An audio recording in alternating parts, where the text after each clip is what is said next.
السلام علیکم۔ بسم اللہ والصلاۃ والسلام علی رسول اللہ۔ سوال ہے جی، میت کو قبرستان لے جاتے وقت لوگ بآواز بلند کلمہ شہادت کے نعرے بلند کرتے ہیں، اس کی کیا حیثیت ہے؟ میرے عزیز، ہم میت کو قبرستان لے جاتے وقت حدیث کی دو مخالفتیں کرتے ہیں۔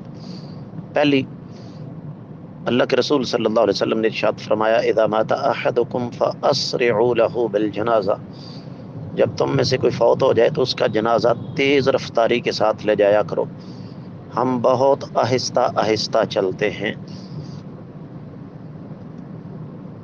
مسجد نبوی میں ہم نے جنازے پڑھے، میرا اپنا بیٹا فوت ہوا، میرے اساتذہ کرام فوت ہوئے، وہاں پر جنازہ اتنی تیز رفتاری کے ساتھ قبرستان لے جایا جاتا ہے کہ اگر آپ جنازے سے 10 یا 15 قدم پیچھے ہیں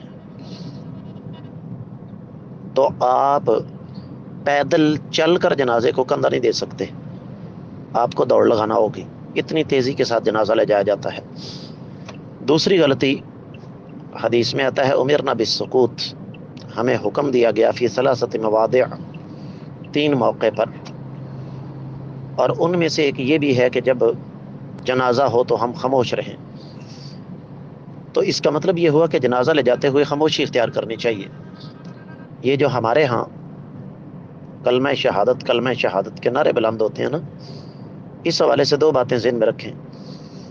پہلی بات تو یہ کہ ہندو جب اپنی ارتھی اٹھاتے ہیں نا تو وہ موقع پر کہتے ہیں رام نام ستیہ ہے۔ تو مسلمانوں نے جب اس کا معنی جاننے کی کوشش کی تو پتہ یہ چلا کہ اس کا نام مطلب یہ ہے کہ رام کا نام سچا ہے۔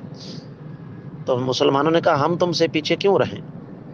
انہوں نے رام نام ستیہ کی جگہ کلمہ شہادت کہنا شروع کر دیا، اور اس کے لیے دلیل وہی تھی جی منع دکھاؤ۔ میرے عزیز، عبادت میں منع کی نہیں کرنے کی دلیل ہوتی ہے۔ نبی علیہ السلام کے زمانے میں جنازے اٹھائے گئے کہ آقا علیہ الصلوۃ والسلام نے یا آپ کے صحابہ کرام نے جنازے اٹھاتے وقت کلمہ شہادت کے نعرے بلند کیے؟ یقیناً نہیں۔ دوسری بات یہ ہے کہ یہ کلمہ شہادت کم اور اپنی حاضری کا ڈنڈورا زیادہ ہوتا ہے کہ میں بھی پہنچ چکا ہوں، میری بھی حاضری لگوا لو۔ تو حاصل کلام یہ ہے کہ جنازہ خاموشی سے لے جائیں اور تیز رفتاری کے ساتھ لے جائیں۔ میں امید کرتا ہوں کہ آپ کو اس کی اچھی طرح سمجھ آ گئی ہوگی۔ واللہ تعالی اعلم۔